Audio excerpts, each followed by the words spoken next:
atau di dusun sepi, rela kami mengabdi. Jadi Dian petani yang hidupnya ironi, yang hidupnya ironi. Lihat gubuk yang usang, namun baginya puri. Lihat ladang yang gersang, namun baginya nadi. Mari kawan berbakti, mari. Assalamualaikum warahmatullahi wabarakatuh. Saya Zainuddin Basri, Dekan Fakultas Pertanian. Pada hari ini, alhamdulillah, kami akan melaksanakan workshop kurikulum program studi agroteknologi Fakultas Pertanian. Kegiatan workshop ini dimaksudkan agar pelaksanaan ini mengikuti daripada apa yang diharapkan oleh pemerintah dalam rangka penyelenggaraan kurikulum berbasis KKNI dan Standar Nasional Pendidikan Tinggi. Sekaitan dengan hal tersebut, besar harapan kami agar kurikulum ini benar-benar sesuai dengan kebutuhan mahasiswa atau masyarakat pada umumnya. Kami sadari bahwa tantangan untuk menghasilkan lulusan-lulusan di semua fakultas dan khususnya di Fakultas Pertanian akan menghadapi tantangan yang semakin besar ke depan. Hal ini sekaitan dengan telah diterapkannya era masyarakat ekonomi ASEAN sekaligus dengan era globalisasi. Untuk itu, kami tentunya akan menyiapkan SDM pertanian yang diharapkan mampu berkiprah membangun pertanian di Sulawesi Tengah dan di Indonesia pada umumnya. Demikian, Assalamualaikum warahmatullahi wabarakatuh. Warahmatullahi wabarakatuh. Pelaksanaan workshop kurikulum untuk program studi agroteknologi dilaksanakan tanggal 20 Februari 2016 dengan tema pengembangan kurikulum agroteknologi berbasis KKNI 2016. Tujuan daripada pengembangan kurikulum ini yaitu yang pertama adalah mengevaluasi dan mengembangkan kurikulum sebagai jalan untuk mendapatkan paket program studi dalam menyusun tingkat kelulusan level S1 di Fakultas Pertanian. Ini diperlukan perampingan SKS dan mata kuliah sehingga mahasiswa itu dapat lulus tepat waktu 5 tahun. Di samping itu, dengan adanya era globalisasi ini, pemerintah telah mencanangkan level kualifikasi untuk semua jenjang pendidikan sehingga alumni dari agroteknologi Fakultas Pertanian ini diharapkan dapat bersaing di tingkat nasional maupun di tingkat internasional.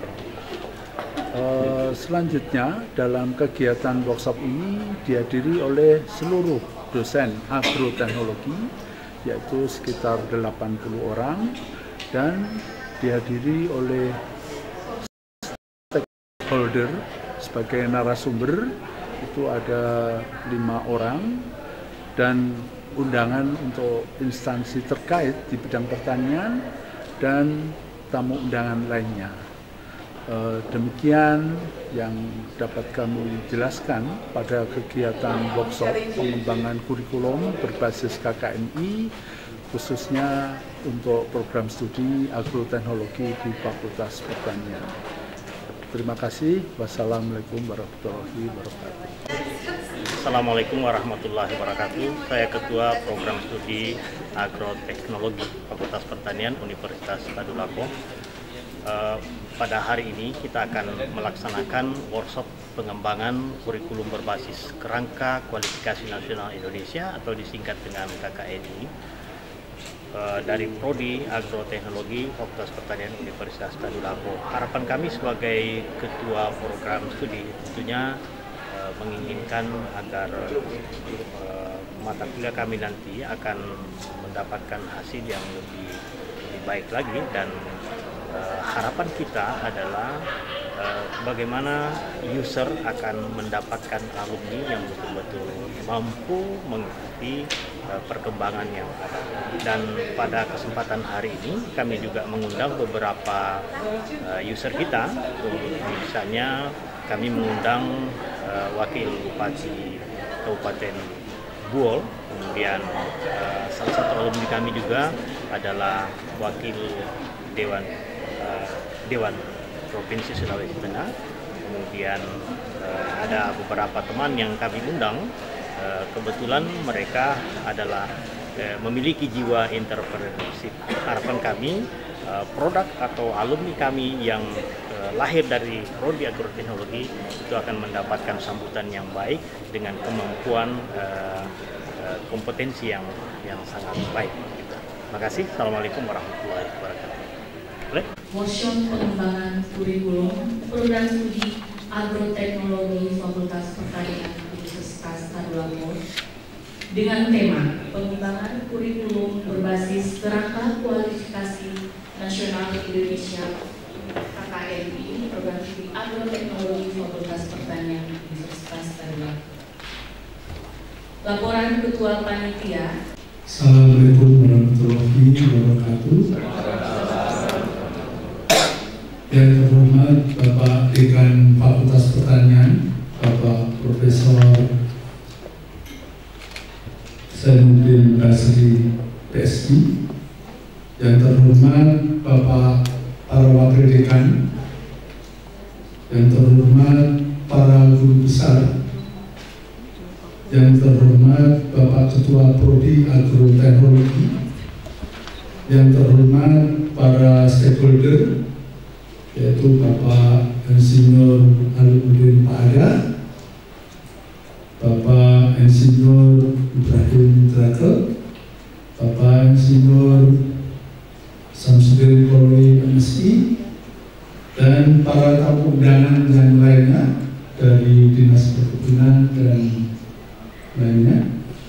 Yang terhormat Bapak Ibu dosen Agroteknologi Fakultas Pertanian yang sempat hadir, dengan mengucap puji dan syukur kehadirat Allah Subhanahu wa Ta'ala, bahwasanya kita selalu diberikan rahmat dan anugerah kesehatan serta keafiatan sehingga dapat menghadiri acara workshop kurikulum hari ini.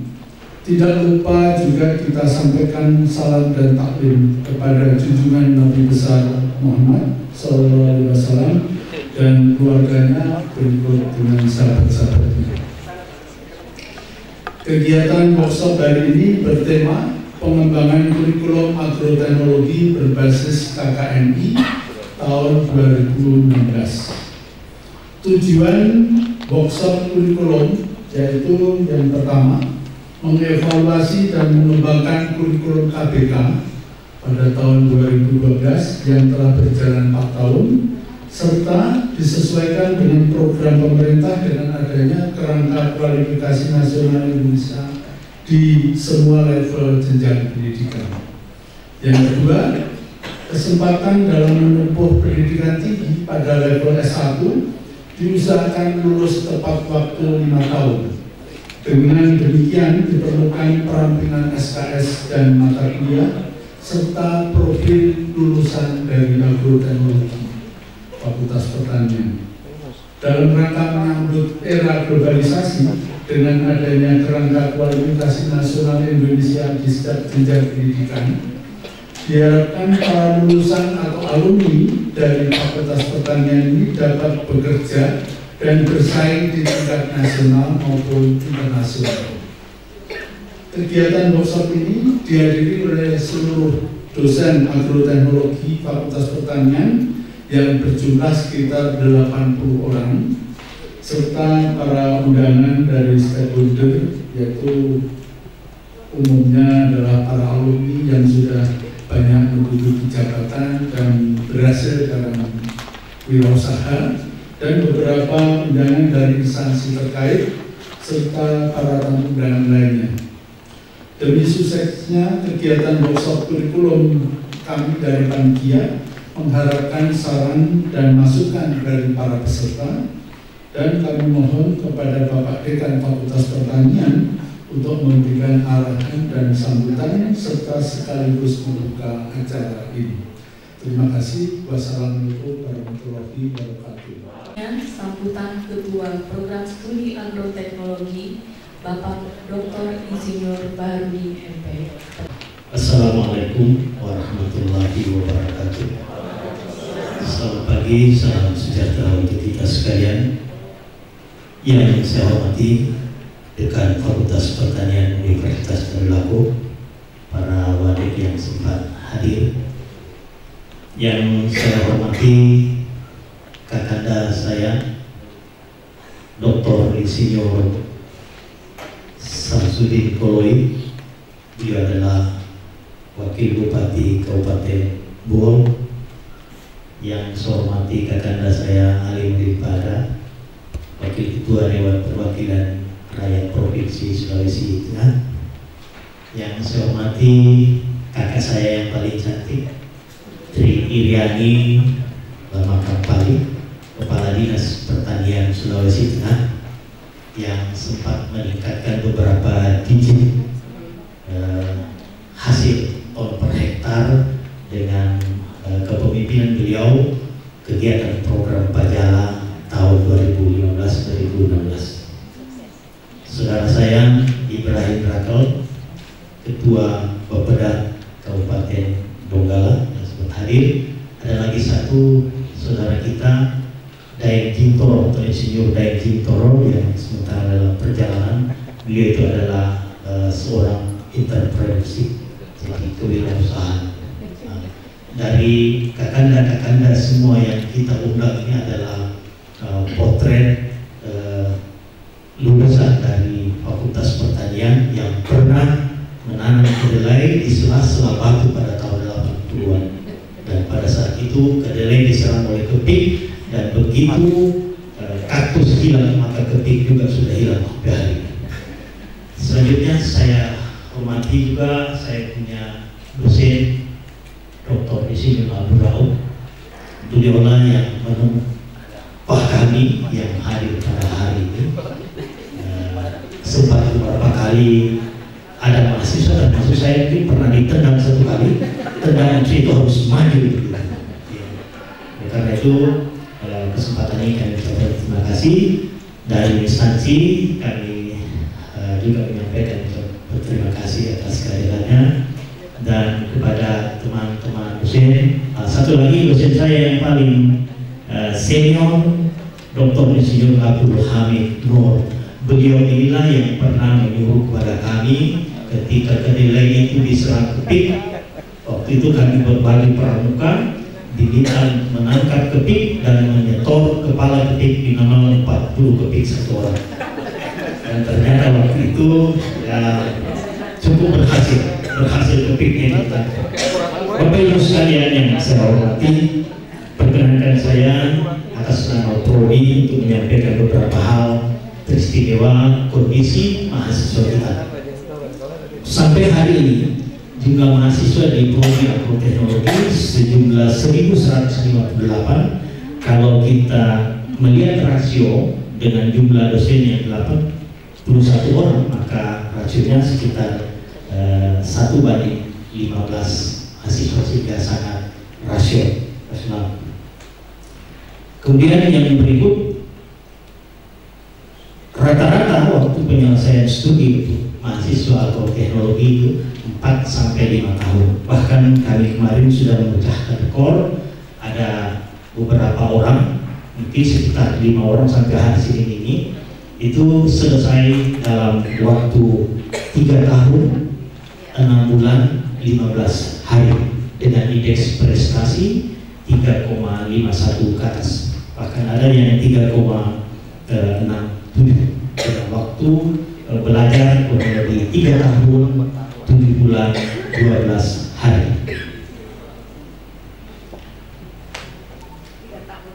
Kemudian sejak agroteknologi hasil merger dari 4 program studi hortikultura, HPT, tanah dan agronomi, kami telah melahirkan lulus ujian atau cum laude sebanyak 21 orang. Alhamdulillah, mereka-mereka yang sudah selesai itu cukup banyak yang sudah bekerja di pemerintahan. Karena itu pada pertemuan hari ini saya juga sekaligus workshop.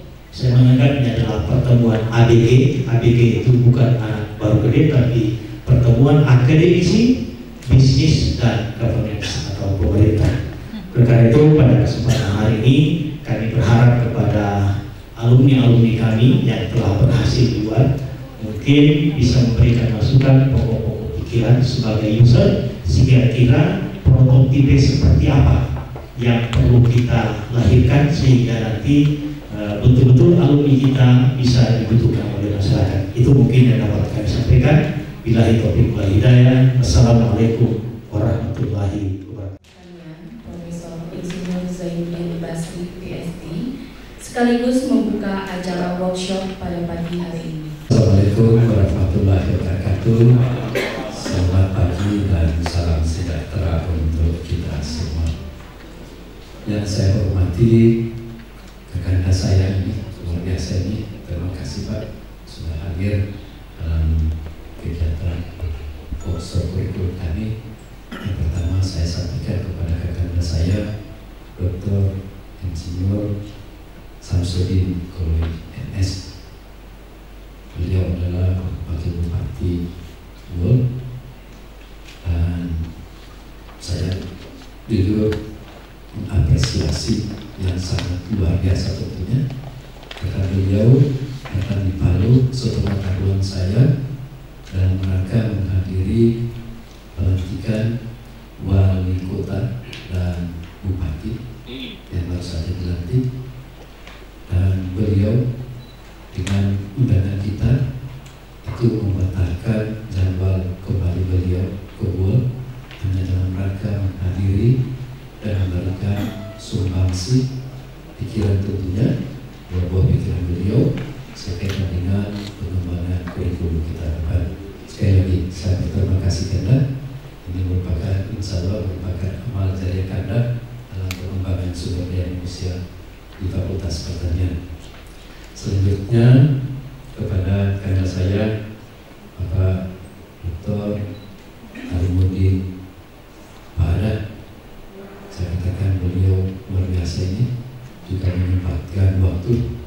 Ini semua kakak-kakak saya, semua teman saya diundang pertama itu hanya melalui telepon, dan tidak satu pun dari kakak saya menyatakan tidak bersedia.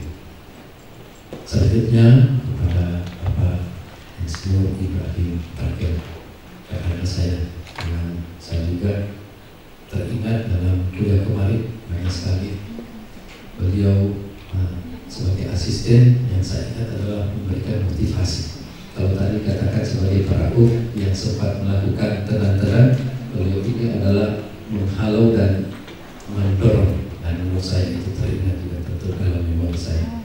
Kemudian ibunda saya, kakak saya, Ibu Insinyur Tri Iriani Tampali MSI, dan beliau alhamdulillah sebagai kepala dinas Provinsi Sulawesi Tengah yang telah berkontribusi secara nyata mencurahkan segala perhatian dan energi beliau.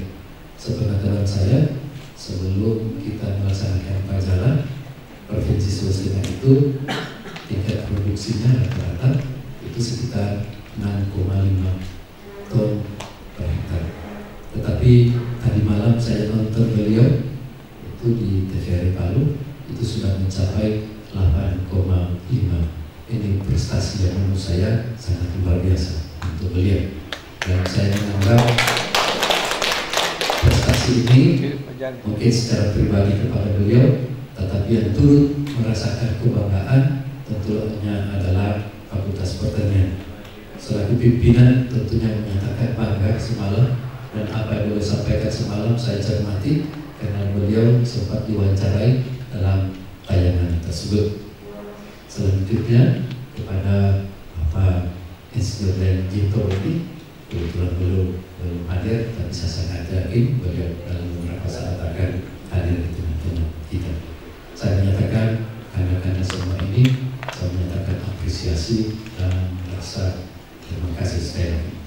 Selanjutnya para wakil dekan, para ketua dan sekretaris jurusan, koordinator dan wakil koordinator program studi, para guru besar dan seluruh undangan yang saya hormati. Sekaitan dengan pelaksanaan kurikulum ini, tentunya tidak lepas dengan menurut saya apa yang telah kita lakukan dan rasakan sebelumnya. Dalam proses kita kuliah tahun 80-an, saya mengatakan 81 sampai 86 sampai 90-an, proses spiritnya masih sangat kental menurut saya. Dan kita tidak satu pun dalam satu angkatan, beda angkatan sampai 5-6 generasi itu tidak saling mengenal. Tapi saya mengatakan bahwa itu adalah hasil binaan dari kurikulum kita tentunya. Salah satu adalah bagaimana dalam kelas sampai kita melaksanakan praktikum. Hasil daripada pelaksanaan semua proses itu bukan hanya mendapatkan ilmu yang telah kita rasakan saat ini, tetapi merupakan adalah bagaimana kita saling kenal mengenal, merupakan satu keluarga besar. Dan ini menurut saya sepertinya perguruan tinggi atau fakultas saat ini tidak hanya dituntut bagaimana menghasilkan mereka-mereka yang cerdas, pandai dan seterusnya, tetapi sudah merupakan suatu tuntutan mereka harus mampu bekerja baik secara profesional sesuai dengan kebutuhan lapangan kerja, apalagi dalam hal pengembangan kemandirian. Kita ketahui sejak Bapak Jokowi dilantik sebagai presiden dan menterinya untuk tenaga kerja dan transmigrasi langsung mengeluarkan satu kebijakan apa yang disebut dengan moratorium. Dengan moratorium ini itu menutup kesempatan sebagian besar lulusan perguruan tinggi tentunya. Dan dengan kejadian tersebut tentunya kita ketahui jumlah daripada lulusan perguruan tinggi yang gelar sarjana termasuk sarjana pertanian itu langsung meningkat tajam dalam hal kesempatan mendapatkan pekerjaan. Dalam setiap tahun tidak kurang 34.000 sarjana pertanian di seluruh Indonesia dicetak. Dan dari komposisi tersebut itu sarjana pertanian kontribusinya 3,32% dari seluruh sarjana dihasilkan di Indonesia. Dan jumlah pengangguran berdasarkan jumlah daripada mereka yang tidak atau belum mendapatkan kesempatan bekerja sampai Mei tahun 2015 itu tercatat sampai 7,46 juta. Dan untuk lulusan pertanian atau sarjana pertanian itu paling sedikit 400.000 sesuai data tersebut belum memperoleh kesempatan pekerjaan. Ini tentunya disadari oleh pihak pendesain kurikulum di pusat tentunya. Sepengetahuan saya sebelum diganti Ibu Ina Saini sebagai Direktur Pembelajaran dan Kemahasiswaan, beliau di akhir jabatan telah menyusun yang disebut dengan buku kurikulum perguruan tinggi. Dan di situ dinyatakan dengan jelas, salah satu disebutkan bahwa dalam rangka pengembangan kurikulum pendidikan tinggi itu mengacu kepada KKNI dan juga di situ disebutkan juga kita tidak lupa kepada standar nasional pendidikan tinggi. Jadi benar sekali dengan kita mengacu ke KKNI di situ adalah karena ada buku memang dihasilkan oleh tim perumus kurikulum. Dan itu wajib semua program studi yang melakukan atau menyusun kurikulum saat ini itu mengacu kepada KKNI. Sehingga menurut saya pada hal-hal semacam ini, Bapak-Ibu sekalian, ini dalam rangka sekali lagi meningkatkan daripada mutu layanan tentunya. Tadi sudah disampaikan oleh Ketua Program Studi bahwa gambaran mutu layanan, kalau seperti lalu kita, maaf saja Pak, kita semua merasakan hanya untuk pengujian skripsi saja tidak bisa kakak-kakak semua yang hadir sebagai narasumber ujian kalau tidak ada dosen dari Unhas saat itu. Ini adalah bentuk daripada mutu bagaimana kondisi saat itu. Dicari saja dosen-dosen saya disebut dari Pak Rauf, Pak Hamid dan sebagainya. Pun ada 3C saat itu, semua masih 3A. Dan harus konsultasi ke Makassar. Tetapi saya tentunya dengan menyadari tidak bisa konsultasi ke Makassar karena muntah dan sebagainya. Saya bisa mengambil pembimbing itu Yahya Penudel. Dengan harapan tidak harus ke Makassar, menghindari perjalanan yang sangat jauh. Sehingga saya mengatakan bahkan sampai ujian pun saya termasuk orang yang harus ditunda 1 semester karena penguji dari Unhas full. Seingat saya waktu itu, ini adalah bentuk bagaimana kondisi kita saat itu. Sebagai profil Fakultas Pertanian saat ini, dari digambarkan jumlah dosen ada 108 orang, dan yang sudah guru besar ada 9. Di Universitas Tadulako jumlah guru besar itu hanya 44 orang saat ini. Itu artinya Fakultas Pertanian 9 orang itu adalah 20,45% itu ada di Fakultas Pertanian. Dan berdasarkan jumlah tersebut dari semua fakultas, dari 10 fakultas, dari 9 tersebut, itu saya nyatakan bahwa merupakan sangat representatif dan kuat, saya katakan, untuk kita. Kalau menteri saja, sekali lagi, menteri saja pada saat beliau menghadiri acara buka puasa bersama tahun lalu bersama rektor di Merkur, dikatakan bahwa perguruan tinggi di Indonesia saat ini karena luar biasa jumlahnya, sebelum moratorium oleh Pak Joko direktur saat itu, jumlah perguruan tinggi di Indonesia itu ada 3.216 perguruan tinggi, dan dia targetkan supaya merata minimal itu 15% seluruh perguruan tinggi itu harus sudah bergelar doktor. Dan Fakultas Pertanian saya hitung tadi pagi itu 58,75%. Itu 4 kali lipat dari harapan daripada Pak Joko. Dan menurut saya luar biasa. Sudah hampir 60%, lebih dari setengahnya, dan ini beberapa lagi, paling sedikit 8 sedang menyelesaikan studi untuk segera lulus. Dalam waktu dekat 2-3 tahun ke depan, paling tidak angka 65 sampai 70% akan kita capai. Dan ini merupakan sesuatu sumber kekuatan tentunya. Dan saya katakan sekali lagi bahwa dalam penguatan ini tentunya itu tidak lain merupakan upaya pemerintah juga pada akhirnya meningkatkan kualitas pendidikan. Jadi kita ketahui bagaimana upaya pemerintah meningkatkan kualitas pendidikan tidak hanya di perguruan tinggi tentunya yang dituntut untuk jadi S2 apalagi S3, bahkan di untuk guru besar. Tentunya tidak mungkin menghasilkan mutu layanan yang baik di perguruan tinggi kalau tidak juga dari dasarnya.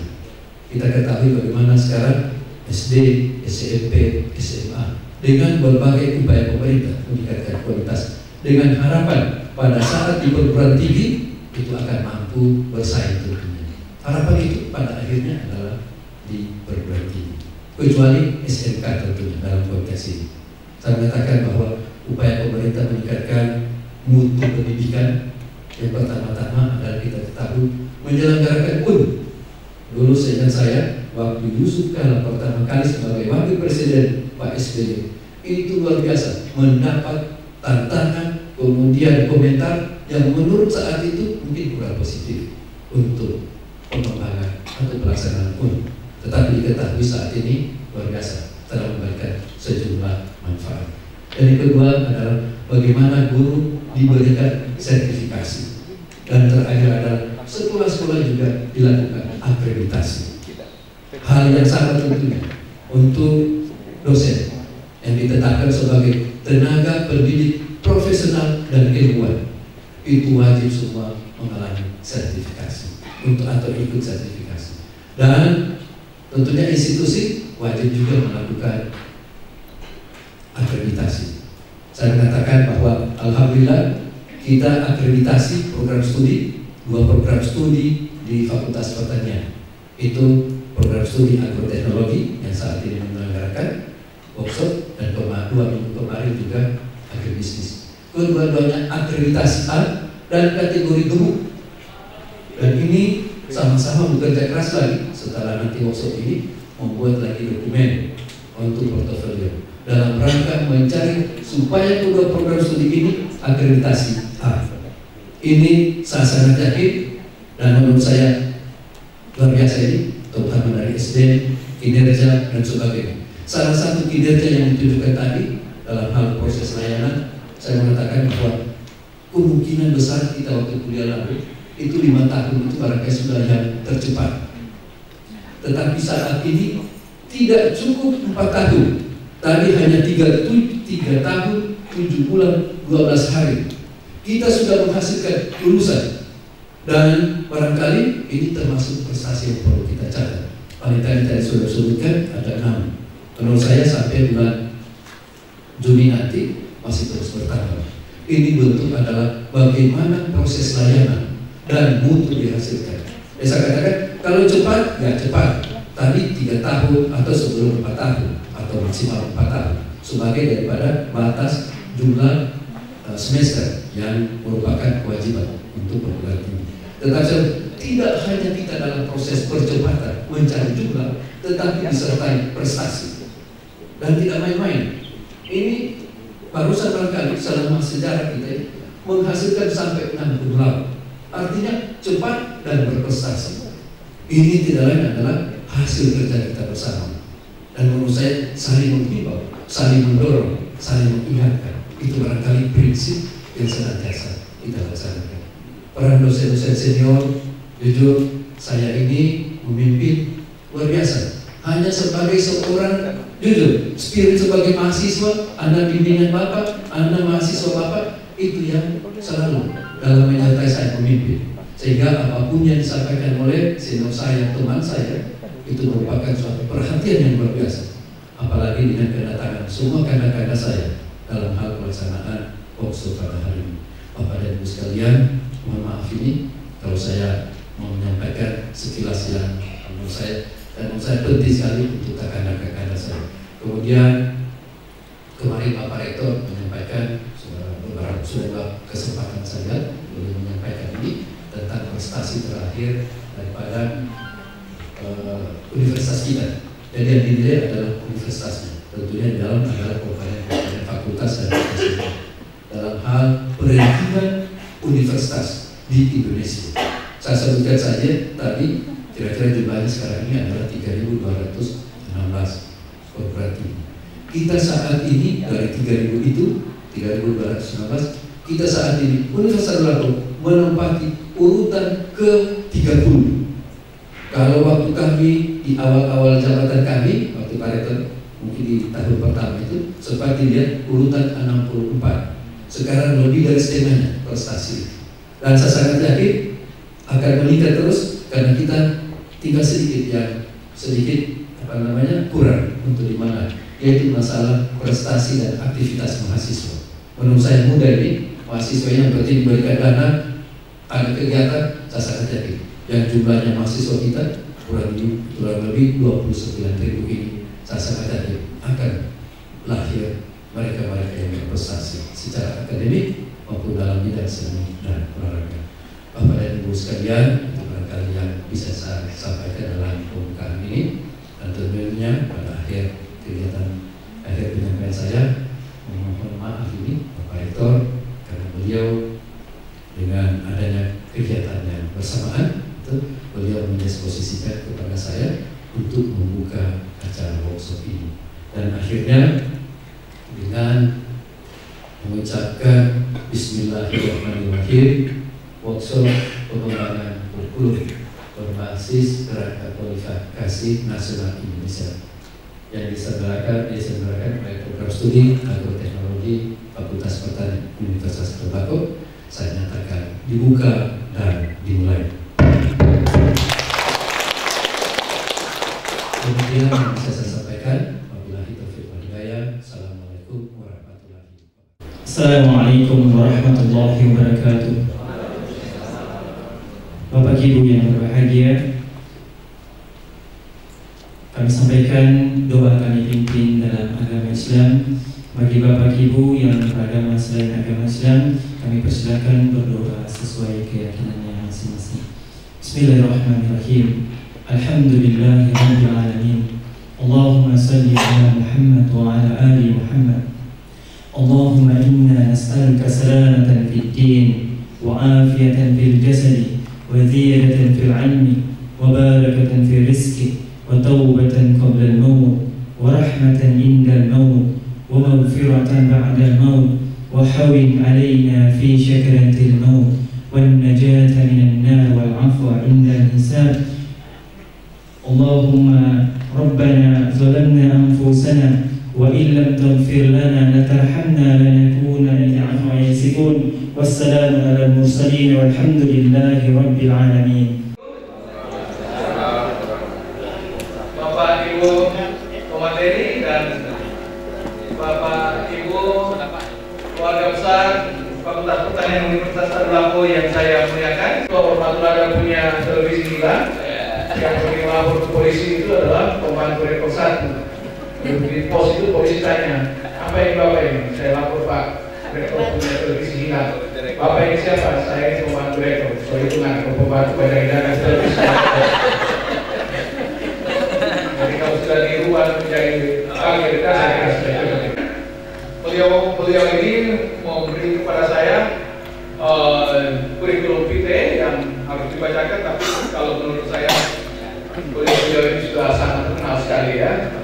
Jadi saya sampaikan secara kilas saja. Kita punya waktu insya Allah 2 jam dari berbagi dengan mereka. Ada satu lagi senior saya yang dalam perjalanan, yaitu Bapak Insinyur Jintoro dalam perjalanan sekarang. Cuma kita belum tahu perjalanan menuju mana. Dr. Insinyur Alimuddin Pada, MSI, MS ya. Beliau sekarang ini menjadi wakil ketua DPRD Provinsi Sulawesi Tengah. Kita beri aplaus. Satu kebanggaan bagi kita kalau ada alumni kita yang sudah memegang tampuk kepemimpinan, alhamdulillah di wakil ketua DPRD Provinsi. Ya. Kemudian ini adalah Bapak Dr. Insinyur Samsudin Kloy, MSD. Beliau juga wakil, dari mendampingi saya ini wakil-wakil dua-dua. Beliau adalah wakil Bupati Buol. Kita beri aplaus, ya. Luar biasa. Kemudian yang paling ujung itu karena MSD. Beliau saya kira sangat berbeda di antara kita berempat ya. Ya, satu institusi yang sangat dekat sekali dengan kita, yaitu Dinas Pertanian Provinsi Sulawesi Tengah. Ya. Tanaman ya, sekaligus dengan tanaman pangan ya. Kemudian yang paling ujung, saya kira ini seseorang yang posturnya tidak berubah sejak kuliah sampai sekarang. Bapak Insinyur Ibrahim Rangel, MSI.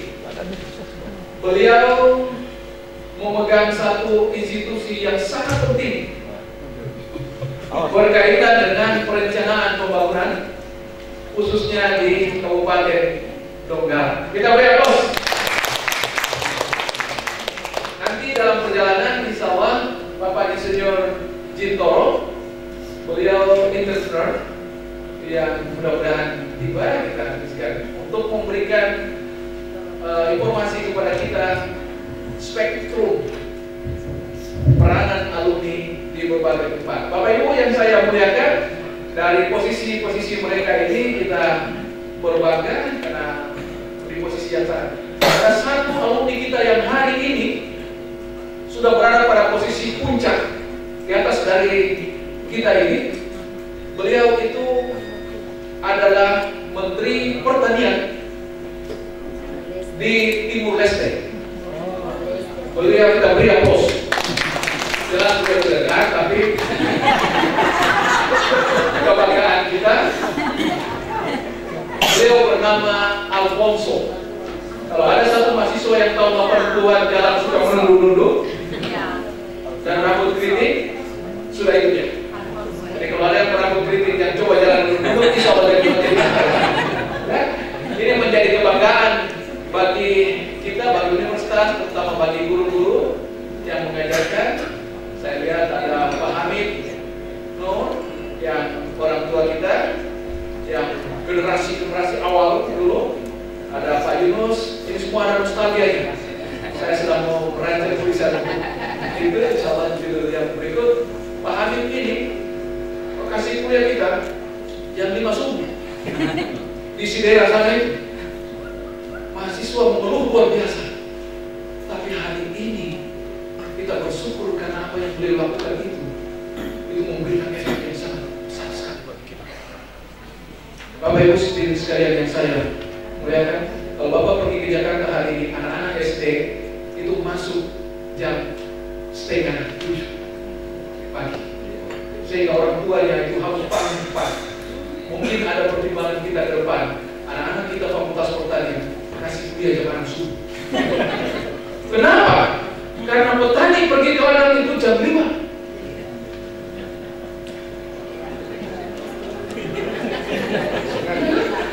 Nah ini kalau saya terus, saya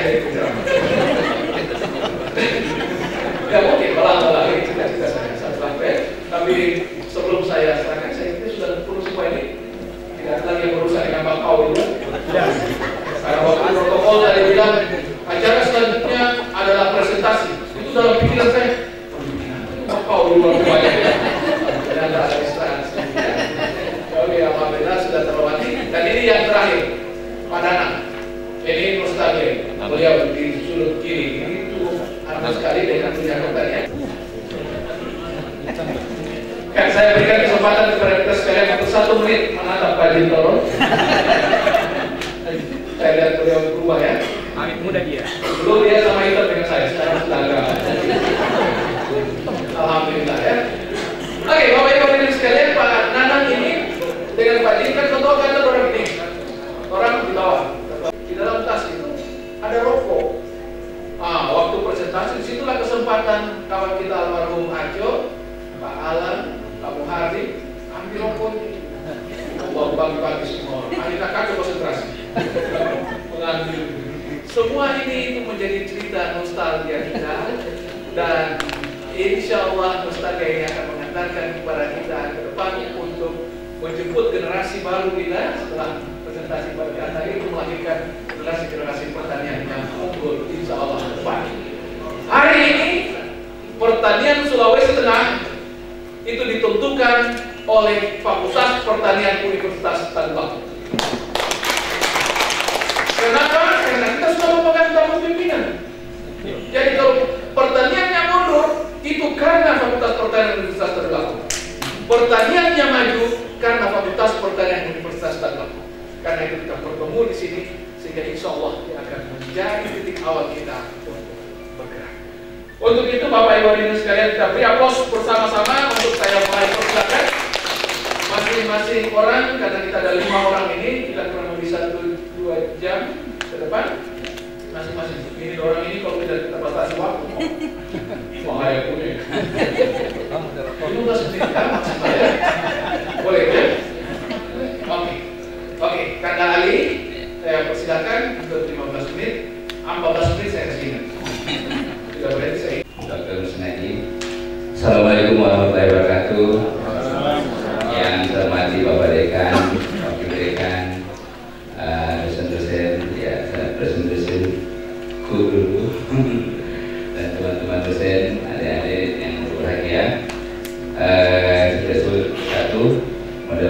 Bakti, kemudian narasumber yang berbahagia.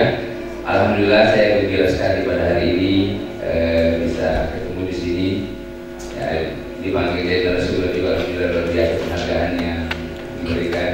Saya kira semua kita punya agenda di luar sebenarnya, tapi khusus hari ini memang kita tulis semua agenda ini. Alhamdulillah hari ini saya langsung saja. Hari ini kita akan bicara tentang kurikulum berbasis kerangka kualifikasi nasional Indonesia.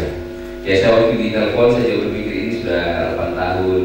Ya memang saya juga masih dosen di Unisa, tapi kita ya tinggal mengajar, tinggal praktisi saja, tidak punya kurikulum lagi sebagainya. Hari ini kita bicara tentang itu. Tapi menurut saya sebenarnya tidak ada masalah karena Pak Ketua itu bisa juga Pak Dr. Fahrul katakan bahwa kita bicara tentang praktis saja. Kira-kira seperti apa ke depan kurikulumnya itu. Jadi saya bicara sedikit tentang bagaimana kurikulum berbasis KKNI-nya. Kalau kita lihat memang ini sebenarnya ada kebutuhan masyarakat ya, kebutuhan masyarakat yang luar biasa. Itu juga hubungannya dengan kebutuhan industrial. Ya, itu yang menentukan suasana pembelajaran dan jenjang ke depannya. Saya kira ini menjadi pokok-pokok pikiran kita ke depan bahwa ini yang pertama dari segala sudah katakan bahwa ini kebutuhan masyarakat. Kalau kita bicara pertanian, memang mungkin pernah terjadi stagnasi ya. Beberapa tahun terjadi stagnasi di pertanian. Tapi saya kira itu karena banyak pada nuansa politis saja. Menurut saya ini karena bisnis-bisnis internasional yang mengganggu kondisi pertanian kita, kita lebih mendingan kita impor. Pada saya persis tahun 90, yang waktu saya S2 di PB, saya kenal beberapa teman-teman Pak Dr. Safir Koloi, Dr. Ade, dan teman beberapa teman itu. Kita itu kuliah sama-sama orang Jepang, orang Vietnam, Thailand, itu mereka kuliah di IPB.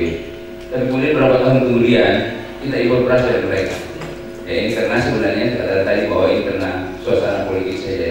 Politik karena mungkin petinggi-petinggi kita, karena politik pada saat itu mereka lebih senang dapat tips dari luar. Ya kalau impor beras dapat tips, garam dapat tips dan sebagainya. Suasana inilah yang kemudian mengganggu semua aktivitas termasuk pertanian. Ini saya kira beberapa hal yang kemudian ada pemerintahan kemudian sudah mulai berubah. Ya mudah-mudahan Jokowi ini sudah sangat mengarah ke situ ya. Kita harapkan seperti itulah. Dan kita melihat juga perkembangan pertanian sudah luar biasa. Jadi bagi kita di pertanian ini bagus sekali, momen yang bagus sekali sebenarnya untuk ke depan. Memang kita harus lihat kebutuhan masyarakat seperti apa. Kemudian juga kalau kita melihat bagaimana kurikulum berjalan dengan baik, ini jelas pada pimpinannya ya Pak Dekan, Pak Dr. Dekan, dari jurusan dan sebagainya. Saya kira ini harus betul-betul fokus ya, betul fokus. Dan yang paling penting sebenarnya membangun kerjasama. Saya kira di sini ada Kadis Pertanian untuk yang lain juga saya kira ya, yang berkaitan dengan pertanian itu banyak sekali. Saya kira hampir semua instansi juga berkaitan. Kita bangun kerjasama termasuk juga dengan DPR saya kira ya. Dengan DPR juga ini bisa kalau kita mau kerjasama, karena saya melihat terus terang di DPR sendiri ini banyak sekali proposal masuk dari luar, dari Unhas, dari mana itu masuk ke DPR, tapi kita tidak berlaku, tidak ada yang masuk. Memang kita tidak dibutuhkan mungkin ya, saya tidak tahu. Kita di luar itu mereka kreatif sekali mereka masukkan proposal dari dinas lain. Atau malah lihat selain itu kita lihat juga bagaimana pengajar, alumni, administrasi, kemudian teknisi. Saya kira semuanya menentukan. Tapi dengan kondisi seperti sekarang, kita melihat, saya melihat bahwa terlalu sudah luar biasa. Kalau kita lihat dulu kita beberapa tahun yang lalu, 80-an, jadi memang betul-betul kita belajar ya, mungkin ini 22% atau paling banyak 30%, tapi kita praktik 70%, ya tepuk tangan untuk itu. Dan memang kekuatan kita kemana-mana itu kekuatan fisik saja kita gunakan. Jadi keberanian luar biasa ya. Waktu kita di IPB, kita saya kira hampir semua kita merasakan itu. Dan memang saya melihat pada saat itu, kalau orang belajar 1 kali, kita mungkin harus 10 kali atau 12 kali belajar untuk mengejar teori-teori itu. Tapi kalau bicara praktek, kita jadi ketuanya di situ. Ya, jadi saya kira ini luar biasa ya. Sekarang saya melihat kondisi kita sudah hampir sangat memadai. Kalau dulu memang ya bagaimana kita modifikasi tanah dan sebagainya, kita pakai plastik, ubi kita atur seperti apa ke daerah, dan itu kekuatan yang luar biasa menurut saya. Mungkin ke depan memang selain dari kerjasama kita bangun, kemudian bagaimana juga kembali di praktek-praktek kita ya. Praktek karena itu juga hubungan sosial ya.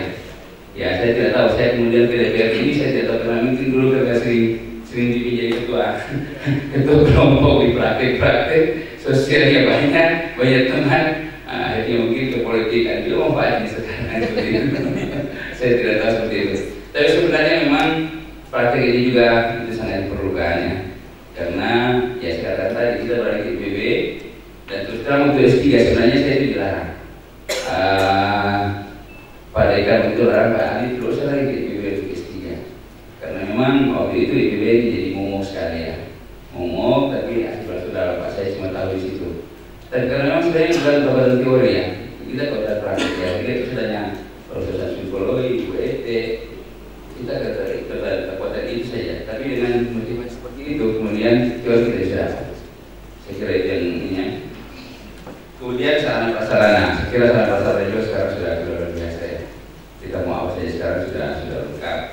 Ya jelas dari semua itu sebenarnya menentukan mutu. Kita bicara mutu, kalau ini sudah ada semuanya, itu sudah tersedia, pasti mutu kita ke depan sudah jauh lebih baik.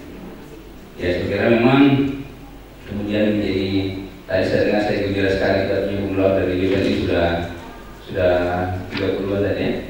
Ya itu luar biasa dan memang sebenarnya kalau memang ini bisa tergunakan di dalam sebenarnya ini jauh lebih baik sebenarnya yang kumlaut ini. Tinggal nanti saya tahu gimana sistem kita, organisasi kita di sini seperti apa. Tujuan juga itu dikaitkan dengan alumni dari luar. Alumni dari luar juga supaya terjadi integrasi ya. Saya kira ini beberapa hal yang penting. Selanjutnya juga, ya saya kira ini pasti kita sudah punya visi misi ya. Kita punya visi misi, kemudian bagaimana tujuan dan rencana pembelajaran. Saya kira ini harus jelas. Kalau kita sudah punya itu, ini saya kira ke depan kita tidak khawatir lagi. Orang semua akan tanya kita dan kita tinggal buka website kita bisa lihat apa yang kita lakukan. Saya kira juga termasuk dokumen kurikulum dan sebagainya. Saya kira perlu sekali bagaimana profil kualifikasinya, kemudian bagaimana capaian pembelajarannya, pola kerjanya, metode dan seterusnya. Saya kira ini beberapa hal yang penting. Saya kira ada satu hal lagi mungkin ini yang perlu kita lihat bagaimana segitiga serangkai tentang ilmu pengetahuan, kemudian bagaimana teori, teknologi, keterampilan, kompetensi adaptif dan inventif ya, termasuk kemampuan inovatif untuk menentukan pendidikan, kemudian jenjang pendidikan S1, S2, S3. Saya kira ini beberapa hal saja yang kalau kita lihat bagaimana perkembangan kurikulumnya. Tapi saya bicara praktis saja. Masih ada menit ya. Jadi sebenarnya kalau saya melihat sebenarnya ada beberapa hal memang yang paling penting di sini tadi. Apakah kurikulum itu ya, kurikulum yang kita sudah susun untuk ke depan itu dengan melibatkan seluruh paling tidak ya komponen di masyarakat ya. Komponen masyarakat saya kira pasti kalau dari cara masyarakat tinggi ya ada mahasiswa, dosen mungkin ya, tata usaha. Kemudian juga sebenarnya kalau misalnya dalam juga LSM ya, LSM ya termasuk sekira ya pemerintah ya seperti menteri dan lain-lain yang terkait juga DPR sebenarnya. Jadi sebenarnya mulai saat itu kita sudah mulai melihat kita menyusun paling tidak mereka ini itu punya pengalaman. Ya teman-teman LSM itu walaupun kita lihat mungkin banyak proses-prosesnya, tapi sebenarnya mereka punya pengalaman. Mereka tahu persis apa yang terjadi di lapangan. Ya pertanyaan sikap ini mungkin itu juga sangat-sangat perlu.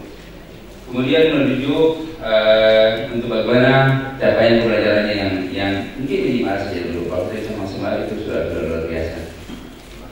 Karena dengan demikian saya katakan tadi bahwa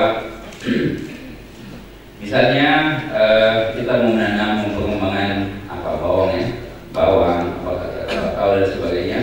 Itu kalau kita tadi pakai pengetahuan masyarakat, saya kira ini juga cukup bagus ya.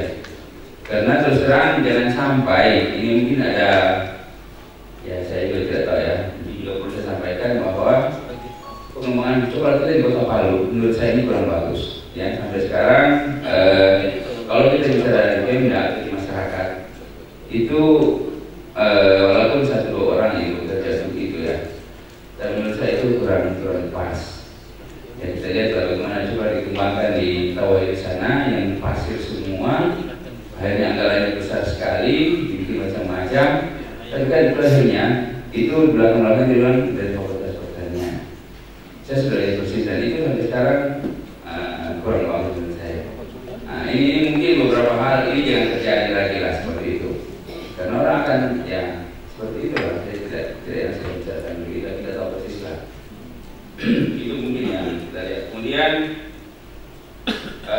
ya jelas saya kira kalau kita bicara dengan jenjang pendidikannya, kita sini kan S1, S2, S3.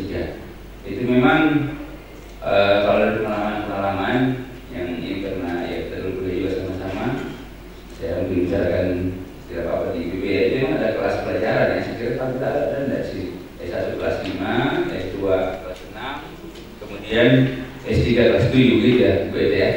Ada kelas-kelasnya, jadi memang jelas materinya juga pelajarannya kemana. Kalau mungkin S1 masih banyak pada praktisi, S2 sudah semi spesialis, kemudian S3 spesialis, ya itu mungkin sudah bicara pada filsafatnya. Karena dengan demikian sebenarnya kalau kita sudah mengatakan seperti itu sejak kurikulum kita, memang anak-anak kita, didikan kita, lulusan kita itu pasti percaya diri. Ya percaya diri. Kalau bicara namanya pertanian, dibilang dia tidak akan ragu-ragu. Karena memang kadang-kadang juga percaya diri masyarakat bisa hilang kalau kemudian alumni kita seperti tadi dia sendiri tidak mengerti apa yang dia ingin. Kemudian ya pasti dipastikan tadi memasukkan keunggulan daerah. Saya kira saya sudah tahu persis keunggulan daerah. Kita lihat bagaimana visi gubernur ya, visi gubernur dan juga mungkin kalau tidak bupati itu jelas sudah ada keunggulan daerah. Daerah mana yang donasi dan sebagainya. Saya kira sudah banyak sekali hasil penelitian. Kemudian kita dapat di situ. Tapi yang paling bagus memang yang paling ini kita bangun kerjasama tadi itu. Dan sekarang kembali bahwa kenapa justru dari politik lain yang datang dari kita sini kurang sekali. Kemudian ya memperhatikan perkembangan di masyarakat. Ya saya kira ini pasti ya. Ada perkembangan masyarakat apa yang mungkin lagi tren dan sebagainya. Kemudian memang terjadi masyarakat terjadi apa ya? Musiman-musiman yang musim cengkeh semua. Tapi kalau kita bicara kekuatan di zonasi, saya kira ini bisa lebih baik ke depan. Mungkin ini beberapa hal yang kalau saya lihat ya kita punya ahli di sini, Pak Dr. Rauf, ahli klimatologi ini yang bukan cuma dalam negeri sudah go internasional ya, beliau ini bisa memetakan semua itu. Saya kira itu dari saya. Terima kasih. Wabillahi taufiq wal hidayah. Assalamualaikum warahmatullahi wabarakatuh. Kita baru saja mendengar, sekali saya mengingatkan kepada tim penulis untuk merekam apa yang disampaikan. Saya mencatat beberapa hal yang sangat penting, merancang kurikulum berbasis kebutuhan industri dan masyarakat, kemudian fokus, ada kerjasama yang sedikit tadi dikeluhkan, mungkin bisa ditangani dengan kan DPR itu kan ada saatnya ada mungkin konsultasi atau hearing atau istilah itu mungkin perlu ke depan ada memungkinkan gitu. Misalnya kami Fakultas Pertanian kita minta waktu DPR, kita hadir di sana untuk menyampaikan pikiran-pikiran kita yang mungkin bisa kemudian direspon, kemudian dibawa dalam politik budgeting yang mereka sehingga bisa langsung sehingga mengatasi apa yang disebutkan dengan proposal yang orang lain bisa lakukan. Ya. Ada juga dan aspirasi yang juga bisa untuk kita tolong dicatat ini sebab teman-teman yang membuat rangkumannya. Kemudian ya di aspek partisipatif kurikulum yang Bapak sampaikan kemarin juga sempat Pak Iwan ya berbicara tentang keunggulan daerah itu tadi diulangi Pak Ali. Dan yang terakhir menurut saya beliau memisahkan nostalgia tentang nothing impossible pada zaman itu. Semua kita bikin begitu.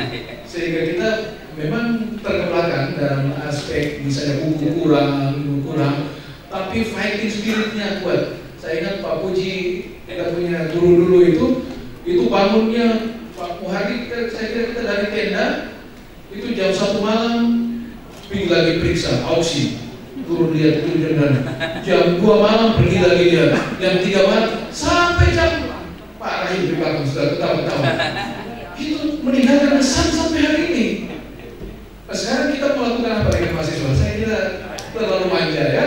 Kita tidak melahirkan apa spirit yang kuat. Jadi mungkin menjadi evaluasi. Kita beri aplaus untuk Pak Ali Muhammad dalam presentasinya beliau tadi.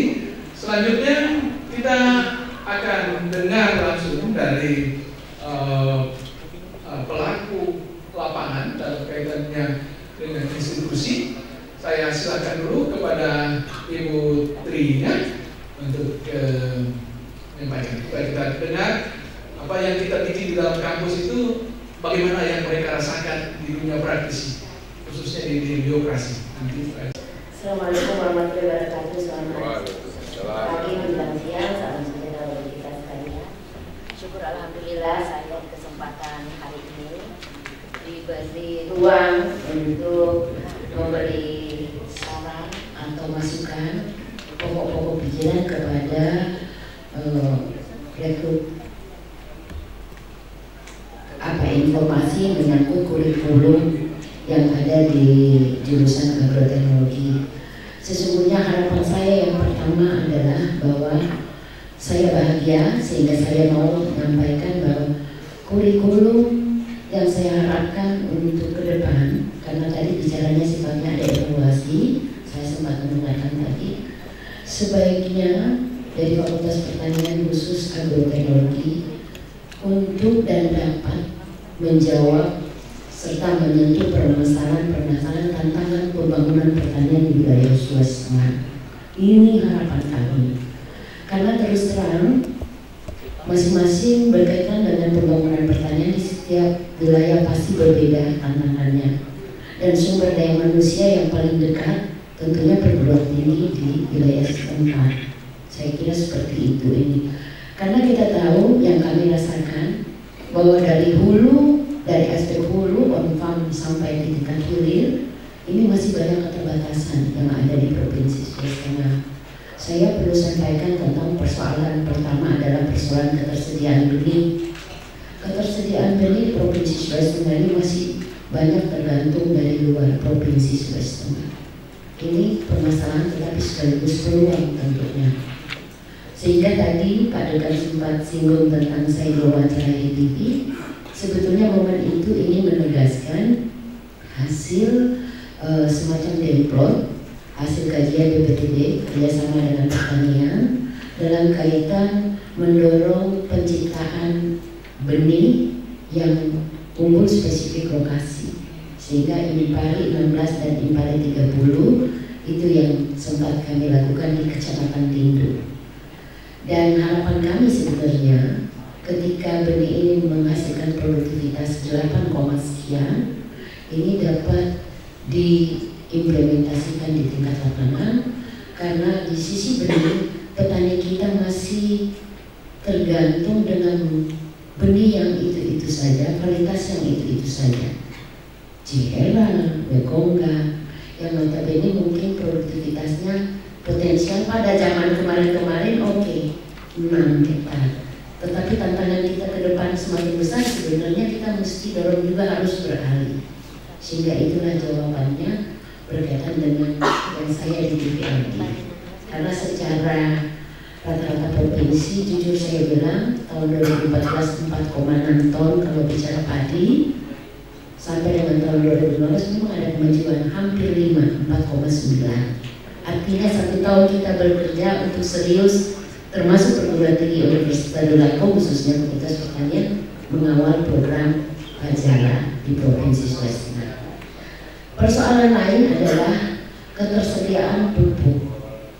Ini ketersediaan pupuk ini di Provinsi Sulawesi Tengah kalau berharap terhadap kuota alokasi pupuk bersubsidi yang hanya 40% bisa dipenuhi dari potensi real kebutuhan area di lapangan yang ditanami petani, sangat jauh dari harapan. Sehingga kalau kita sering baca koran, mendengarkan radio atau menonton TV, pupuk bersubsidi menjadi komoditas yang sering diributkan berkaitan dengan kelangkaan dan sebagainya. Untuk itu saya mengajak barangkali salah satu yang perlu diperhatikan di dalam kurikulum ini, bagaimana sebenarnya mengajak alumni-alumni kita berpikir ke depan dan mengajak pendampingan petani untuk menciptakan semacam pemanfaatan pupuk organik. Kita tahu padi sementara ini banyak masih berpikir tentang bagaimana gabah padinya saja untuk jadi beras. Ikutannya belum dipikirkan, padahal dari sisi ini kan bisa dijadikan pupuk organik sebenarnya yang dianggap limbah selama ini. Ini juga menjadi semacam keterbatasan saya bagaimana sesungguhnya kita boleh keluar dari sini. Yang ketiga, menyangkut keterbatasan infrastruktur. Ini dari sisi jaringan irigasi, di mana jaringan irigasi kita masih banyak yang rusak. Dibangun sudah 30-40 tahun lalu, tetapi masih seperti itu, sehingga lahan potensial sawah kita yang kurang lebih hampir 160.000 yang fungsional itu hanya setahun kurang lebih 140-an. Jadi masih ada selisih lumayan hampir 20.000. Ini juga menjadi tantangan. Artinya yang saya mau katakan bahwa bagaimana sebenarnya ketika kita dikaitkan dengan dukungan anggaran yang terbatas ya sementara ini untuk perbaikan irigasi, sebab saya tidak melihat di Sultan membangun bendung yang besar seperti di provinsi lain. Jadi yang dipaksakan untuk pembukaan cetak sawah termasuk adalah tantangan di kita. Ini kebetulan wakil ketua DPR ada dengan kita.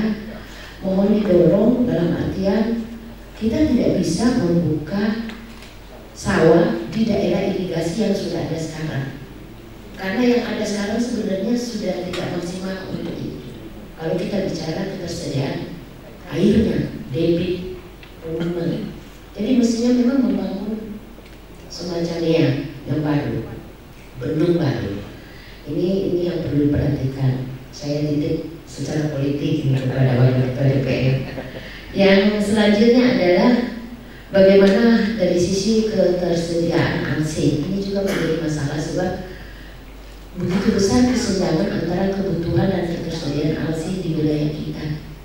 Fakta lapangan bahwa ALSI ini sangat dibutuhkan karena tenaga kerja petani kita sudah kurang, tua pula, sudah kurang dan tua.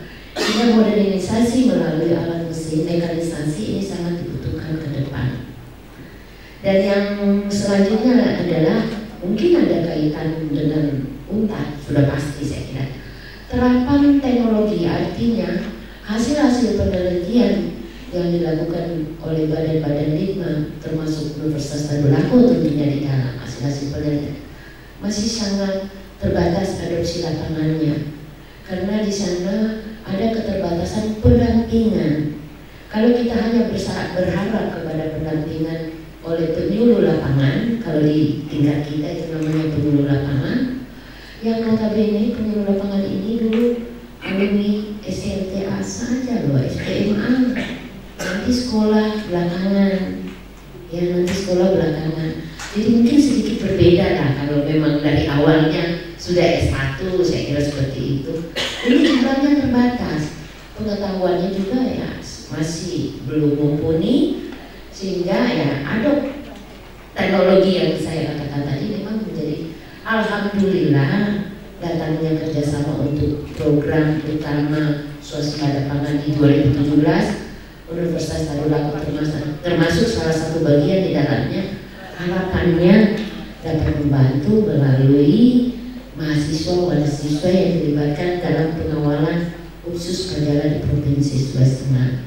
Mohon maaf kalau tahun pertama di sana sini banyak kekurangan, ya banyak hal yang mungkin tidak pas, tetapi insya Allah di 2016 ada perbaikan-perbaikan karena model penganggarannya juga sudah jelas dibebankan kepada yang berkaitan dengan perguruan tinggi. Jadi mungkin sudah sama visi di situ. Jadi tidak berbeda di dalam pelaksanaan. Maaf adegannya. Yang selanjutnya juga yang menjadi kendala yang kami rasakan artinya permasalahan ini adalah kelembagaan petani.